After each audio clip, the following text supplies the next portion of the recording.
the US-EU summit, we hope to discuss the following. 1.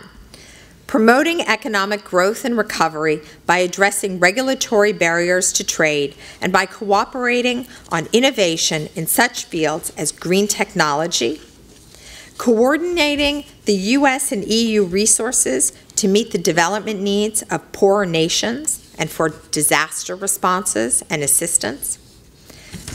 3. Identifying ways to enhance our common efforts on counterterrorism and security. 4.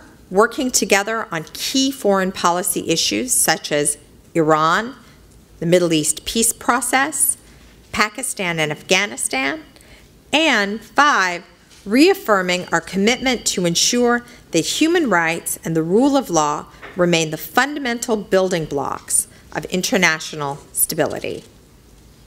We also look to Hungary's upcoming EU presidency as an opportunity to advance the transatlantic agenda, as well as work on issues such as energy security and the Eastern Partnership that can help make Europe stronger still. Hungary has been a strong supporter for keeping EU membership open for states in the Western Balkans and is helping to advance Croatia's accession. It is just as important to help Serbia on its path, and as Secretary Clinton said last month in Belgrade, no country has more to gain with EU membership than Serbia. It would transform the economy and anchor the entire region in Europe. In our view, Europe will not be complete until all the countries of the Western Balkans are EU members. Hungary is uniquely positioned and already leading this effort. I also want to commend Hungary for its role in facilitating the EU's Eastern Partnership Program, whose members include Armenia, Azerbaijan, Belarus, Georgia, Moldova, and Ukraine. Hungary will host an Eastern Partnership Summit next May in Budapest. We fully support this important initiative as we have a common goal in fostering democracy, stability, and security throughout the Eastern Partnership region. Making Europe stronger also means strengthening the bonds within the current EU membership.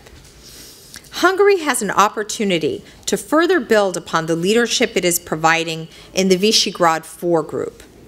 This means increased regional cooperation on gas interconnectors for energy security and market development, environmental protection, and trade and commercial links. The conference Hungary chaired last year as the head of the V4 brought together leaders across the region to address energy issues. Now Hungary is in a unique position with the upcoming EU presidency to build upon this process. Making Europe stronger also means strengthening Europe internally, and I'm very pleased that Hungary has identified Roma inclusion as high on its agenda for the presidency. Secretary of State Hillary Clinton expressed U.S. support for inclusion on the International Roma Day in April, stating that we believe governments do have a special responsibility to ensure that minority communities have the tools of opportunity that they need to succeed as productive and responsible members of society. So I, Hillary Clinton, urge governments throughout Europe to continue their efforts to address the plight of Roma, to end discrimination, and ensure equality of opportunity in education and employment.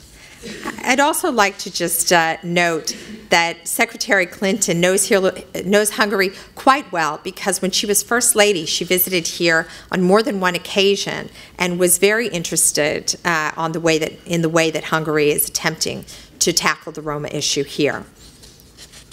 Hungary has already shown commitment through its involvement in the Decade of Roma Inclusion, its national policies to promote integration, and its willingness to speak out at the EU level in favor of a European strategy for improving the lives of Europe's Roma.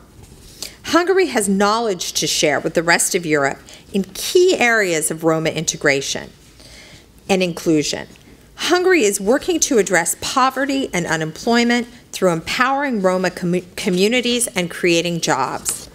Hungary has taken steps to desegregate schools and raise the quality of education for a new generation of Roma youth.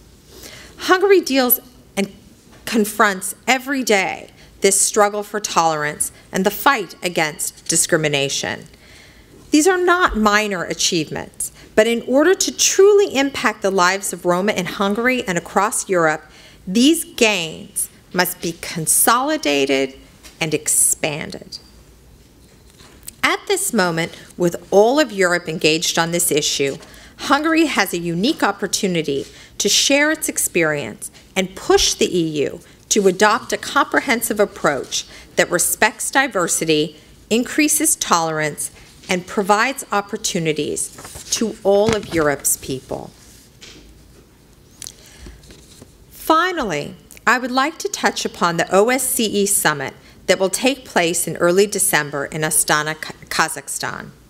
Usually, the OSCE does not receive the same level of attention as NATO and the EU, but it is an integral and important part of the Euro-Atlantic and Eurasian security architecture. It is a global forum for advancing fundamental freedoms, good governance, and military transparency.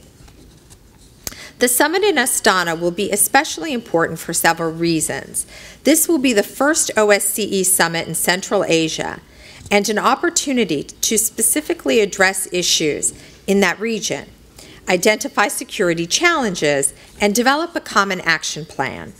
We also seek to revitalize the OSCE across its three dimensions: political, military, economic and environmental, and human.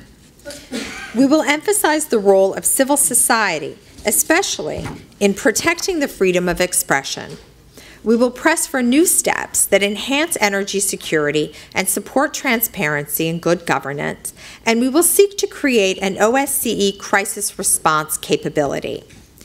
The Astana OSCE Summit will mark the 35th anniversary of the Helsinki Final Act, a seminal diplomatic achievement at the height of the Cold War that elevated human rights and territorial integrity as inviolable principles.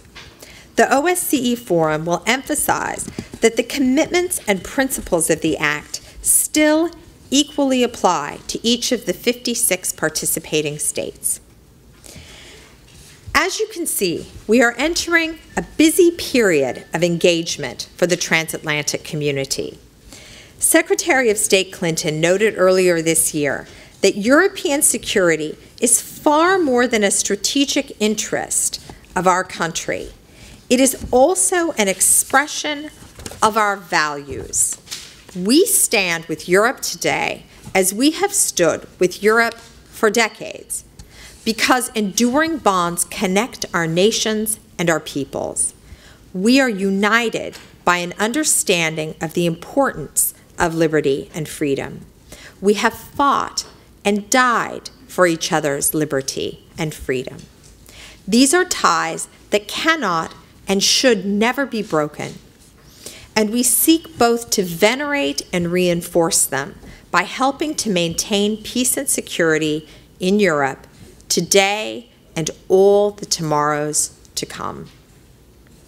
This is our common vision. This is our common goal. Thank you all here for your attention today.